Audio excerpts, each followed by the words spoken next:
L'éducation est l'arme la plus puissante que l'on puisse utiliser pour changer le monde. Très belle citation du président Nelson Mandela.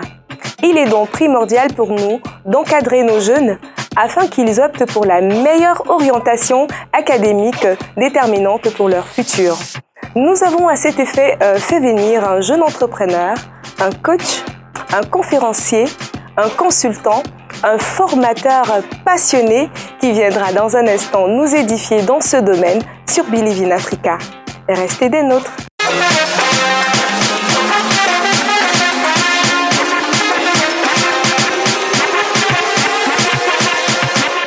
Il s'appelle Mr. André Hutt. Bienvenue. Merci. Merci surtout d'avoir accepté notre invitation. Tout le plaisir est le mien. D'accord. D'où nous vient Monsieur André Hutt? André Hutt est un jeune Camerounais d'Union Ekele. J'ai grandi à Ezeka. C'est là où j'ai fait mes premières années de lycée et j'ai eu mon baccalauréat dans cette ville. Donc voilà, ce sont mes origines. Alors, vous êtes spécialiste en orientation scolaire, académique et professionnelle. Qu'est-ce qu'on attend d'un spécialiste dans tel domaine? On attend d'un spécialiste dans tel domaine qu'il réfléchisse sur comment accompagner les jeunes, comment aider les jeunes à construire une carrière. D'accord. Premièrement, donc, c'est se questionner, se poser les bonnes questions.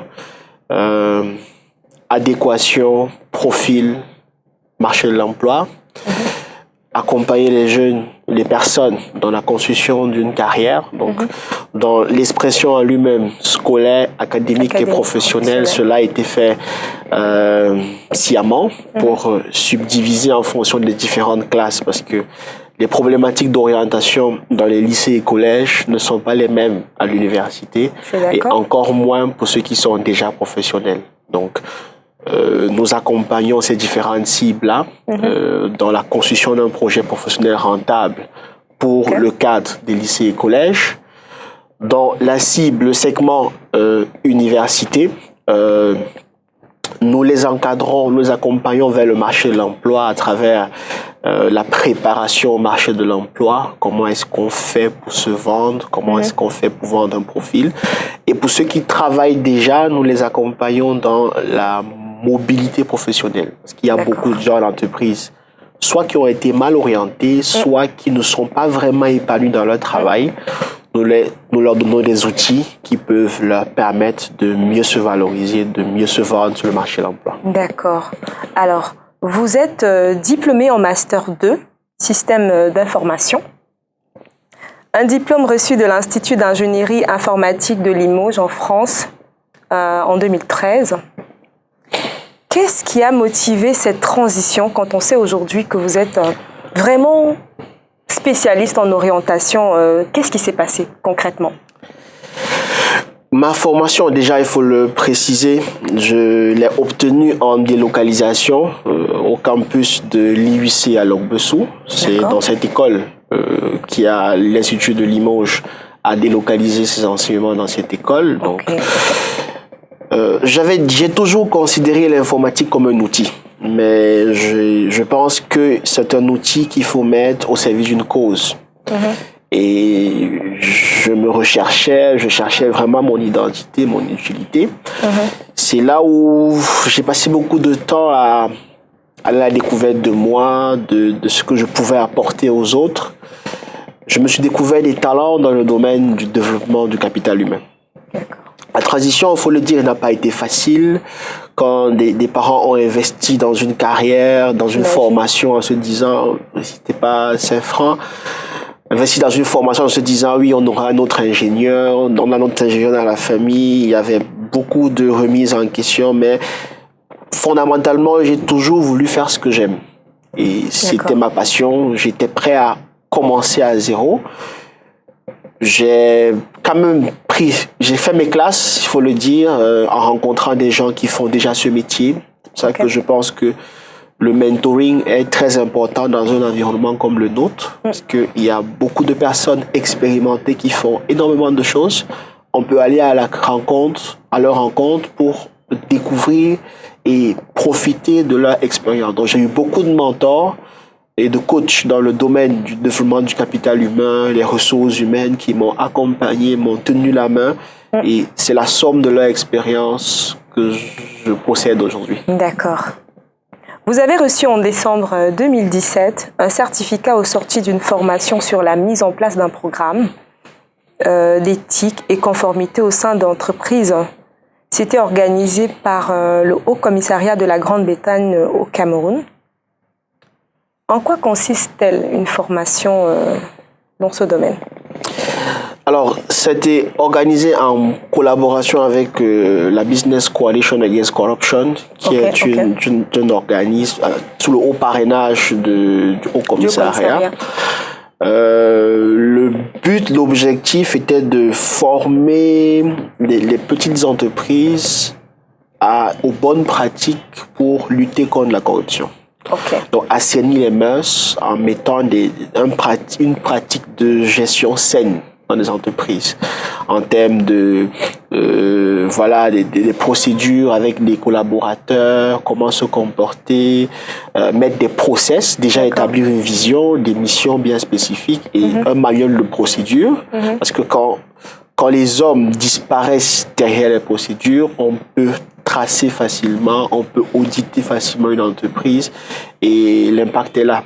Donc, la Business Coalition Against Corruption a mis en place ce programme pour nous aider, les petites organisations, à mieux nous structurer dans nos échanges et collaborations avec les grandes entreprises pour faire les choses dans les règles de l'art.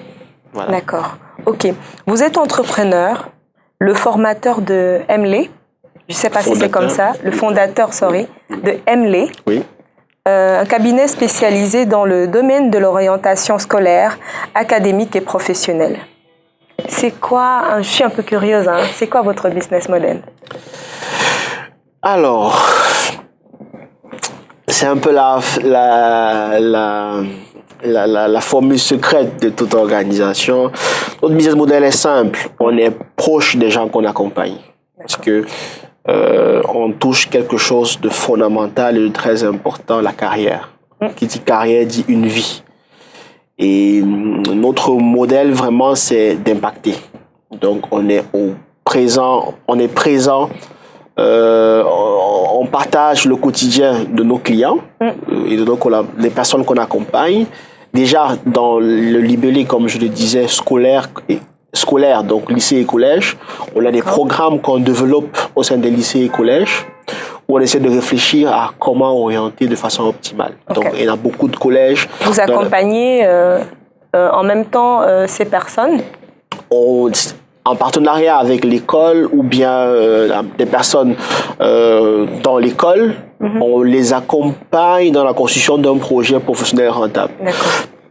Donc, et en même temps, on travaille avec toute la communauté éducative parce que c'est vrai, l'orientation est le métier d'un conseiller d'orientation ou d'un spécialiste de l'orientation, mais vous aussi, vous pouvez faire de l'orientation. Vous passez beaucoup de temps les parents passent beaucoup de temps avec les enfants à la maison. Ils sont à même de pouvoir déceler X ou Y compétences que l'enfant a développées.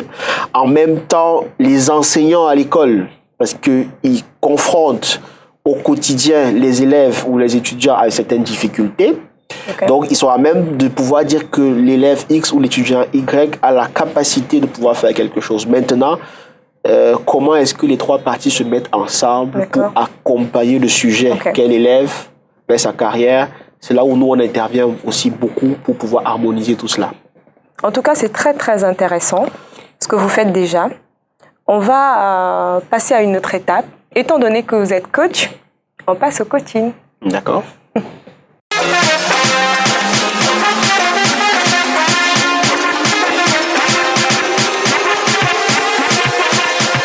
Alors, comment remotiver une équipe quand on n'a pas été formé du tout?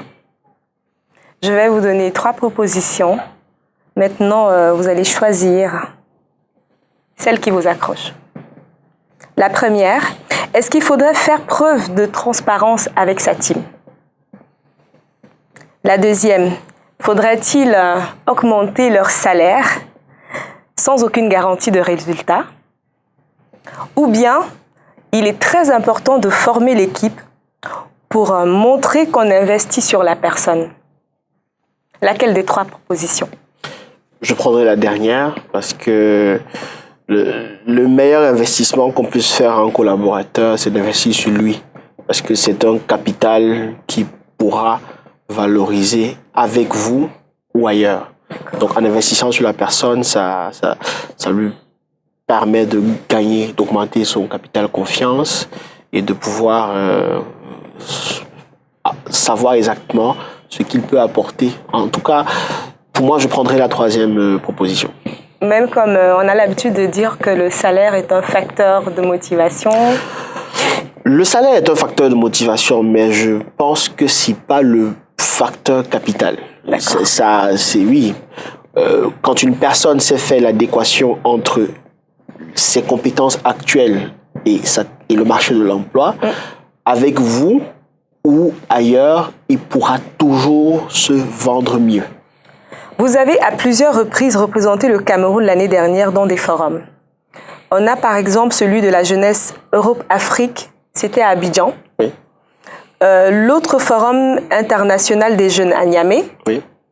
Et un autre forum de la jeunesse panafricaine, c'était en N'Djamena. Tout à fait. Alors, comment un jeune pourrait-il développer ses compétences et par ricochet développer l'Afrique? Développer ses compétences et développer l'Afrique, c'est une très bonne colle que vous me posez là. Comme j'aime souvent le dire, et dans les différents schémas qu'on exécute lors de nos formations, on parle toujours de la passion. Chacun doit d'abord se connaître et faire le point sur ce qu'il aime. Et maintenant, vraiment, il doit avoir un sentiment de patriotisme et de panafricanisme qui doit naître en chaque jeune Camerounais ou Africain. Je me forme ou bien je mets ma compétence au service de mon pays ou au service de mon continent. Déjà, ce lien-là, pour moi, c'est la base de tout. Aimer, savoir déjà ce qu'on aime, savoir qui on est. Et deuxième dimension, quelle valeur ajoutée je peux apporter en partant de mes connaissances, mes compétences et ma passion. Donc, j'ai quelle passion? J'ai la capacité à faire quoi? J'ai quelle connaissance au jour d'aujourd'hui?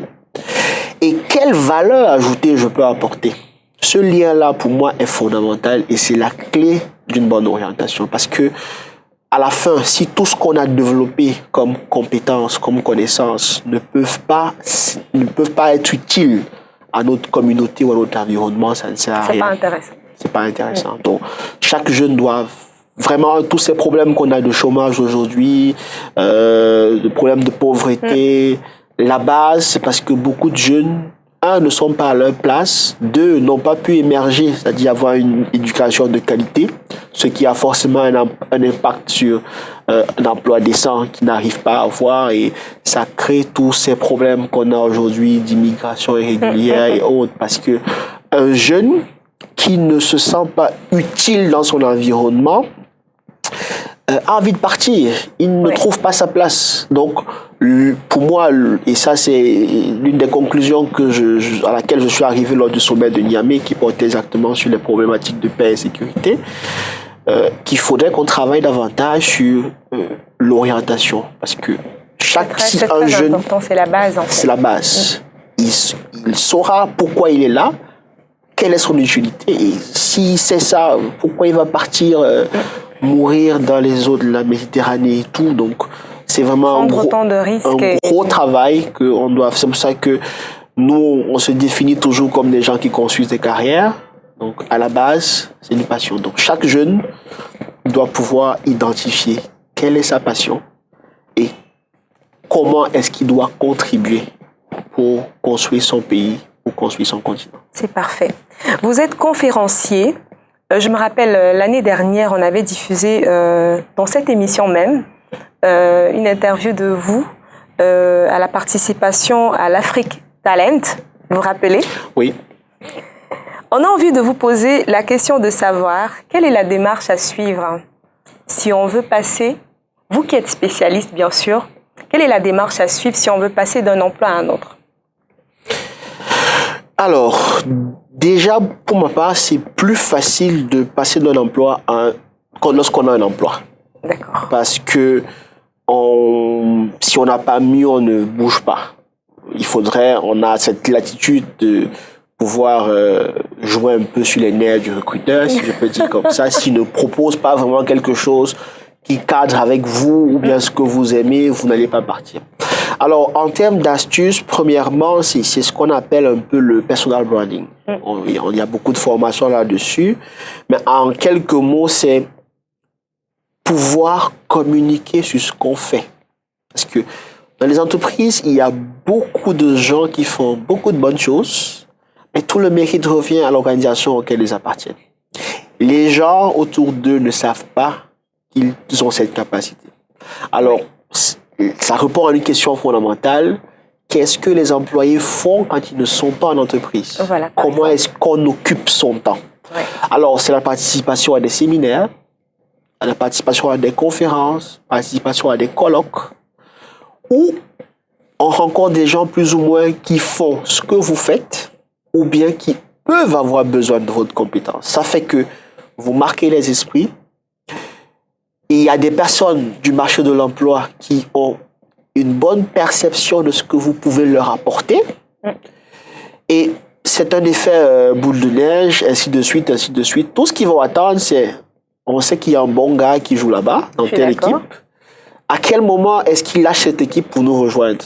Et quand on a bien communiqué comme ça, des chasseurs de tête vous tombent dessus et les responsables de ressources humaines n'attendent que de voir sur LinkedIn ou bien, voilà, je suis disponible pour un nouvel emploi. En gros, c'est de pouvoir communiquer sur ce qu'on fait en investissant de son temps lorsqu'on n'est pas en emploi. Ouais.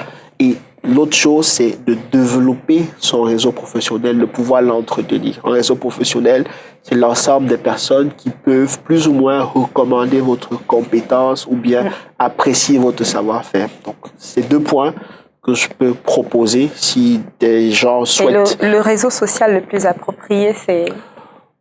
Moi, sans publicité, j'aime beaucoup LinkedIn parce que je le trouve très dynamique, l'approche est vraiment bonne et il y a un bon réseau de personnes. C'est plus focus dans le domaine professionnel, orientation, épanouissement aussi. Hein.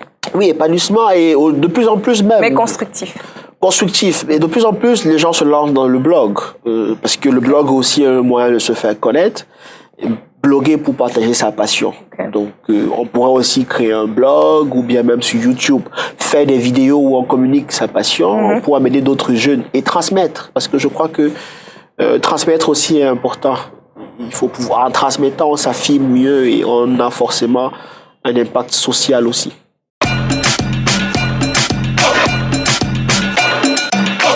On va passer à une autre étape. On va défiler tour à tour les photos des personnes que vous connaissez, probablement. D'accord. On attend de vous simplement un petit commentaire. D'accord. On y va? D'accord. Monsieur Jack Ma. C'est le fondateur d'Alibaba. C'est quelqu'un qui m'inspire beaucoup, que je suis beaucoup en ce moment parce qu'il a... en fait, ce que j'apprends derrière lui, c'est les échecs. Il a connu beaucoup d'échecs et souvent, ça, j'aime souvent aussi le dire, derrière une réussite, on ne retient que le moment. Ok, il a fait ça, oui, mais bon, il y a une somme de leçons derrière chaque réussite. À tirer d'un échec. Moi, c'est ça qui m'inspire beaucoup dans l'histoire incroyable de Jack Ma. Ok. La prochaine personne, Aliko Dangote. C'est le fondateur du groupe Dangote. C'est quelqu'un qui a une très grande vision pour l'Afrique. Okay. Et il m'inspire parce que je crois que, comme on est dans un contexte aussi entrepreneuriat,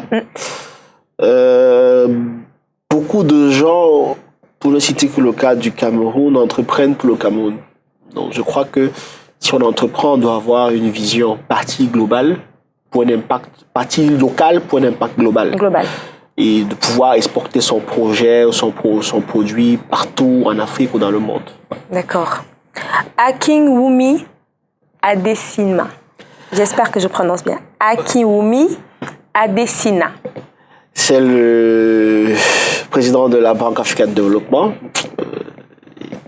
Déjà, par similitude, je l'aime beaucoup parce qu'il porte toujours le papillon comme moi aussi. Donc, et sa carrière aussi, je la suis beaucoup parce que la BAD est une institution qui contribue vraiment au développement de l'Afrique. Et voilà, j'aspire un jour à peut-être être consultant pour cette organisation. Pourquoi parce que je me dis, étant là-dedans, on impacte vraiment l'Afrique dans sa globalité. Donc voilà, c'est quelqu'un qui m'inspire beaucoup et que je suis également.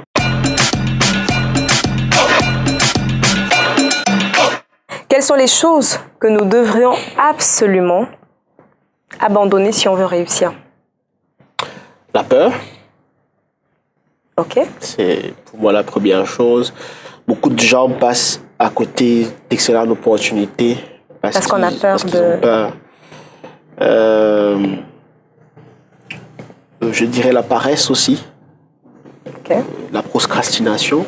Je vais faire demain, Pour moi, c'est les deux choses clés qu'il faut pouvoir se débarrasser très rapidement pour pouvoir saisir son opportunité. Alors, un conseil à donner à ces jeunes dans le cadre du choix académique et professionnel, pourquoi pas, déterminant pour leur futur. Auriez-vous un petit conseil? Je sais que c'est vaste, mais... C'est vraiment vaste. Je sais un peu dans le même ordre d'idée tout à l'heure. Vraiment, il faut faire ce qu'on aime. Okay. Parce que dans notre environnement, on s'oriente comment? Il y a des parents qui imposent des carrières, veulent revivre à travers leurs enfants. Ça. Soit c'est par suivisme, soit c'est par hasard, soit c'est dans l'urgence. Bientôt, les résultats du bac vont sortir. Oui, mon téléphone ne fait que sonner. Monsieur, je peux faire quoi? Voilà. Non, c'est déjà un peu tard.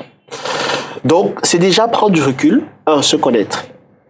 Connaître ce qu'on est, ce qu'on aime, ce qu'on n'aime pas aussi. Ça permet d'éliminer déjà. Et une fois qu'on a fait une matrice sur ses passions, on peut mettre des carrières dessus. Parce que le problème des jeunes, notre environnement aussi, premièrement, c'est qu'on n'essaye pas beaucoup de choses. Donc, l'une des choses aussi... On n'est pas polyvalent. On n'essaye même pas beaucoup de choses. C'est-à-dire, dire à un enfant, OK, passe un séjour dans le domaine touristique. Ah, d'accord. C'est essayer plusieurs aventures, plusieurs expériences. De là, la passion naît. On reproduit le même modèle parce qu'on n'a pas beaucoup de modèles ou d'expériences ou de personnes autour de nous qui ont eu à faire ça. Quand vous posez la question très souvent aux gens, comment tu as pu t'orienter?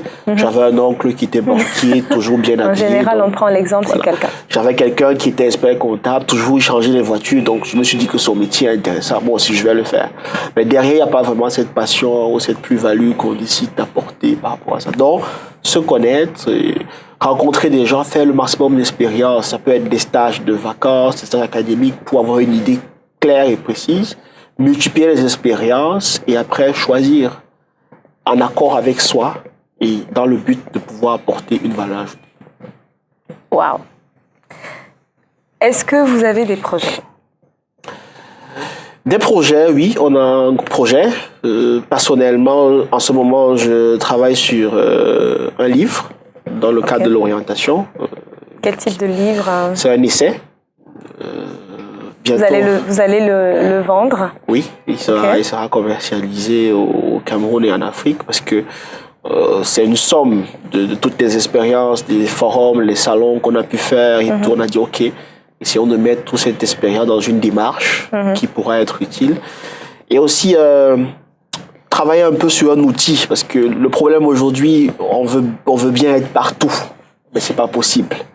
Donc l'idée, c'est de travailler. Aujourd'hui, les technologies de l'information et de la communication ont cet avantage de pouvoir réduire tout ce qui est logistique et supply chain. Donc on est en train de pousser un peu la réflexion là-dessus, voir comment est-ce qu'on pourrait davantage résoudre la problématique d'orientation au Cameroun en développant un outil qui pourra être l'outil indispensable pour chaque jeune Africain pour construire sa carrière. D'accord. Alors si vous n'étiez pas dans le domaine actuel, vous feriez quoi? Je serais écrivain.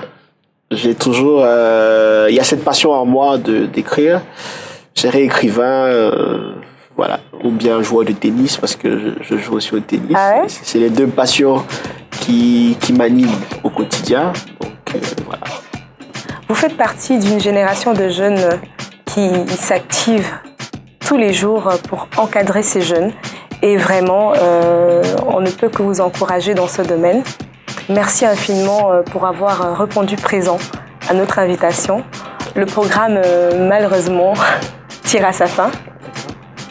Mais bon courage pour la suite. Hein. Merci infiniment. Merci pour ce que vous faites.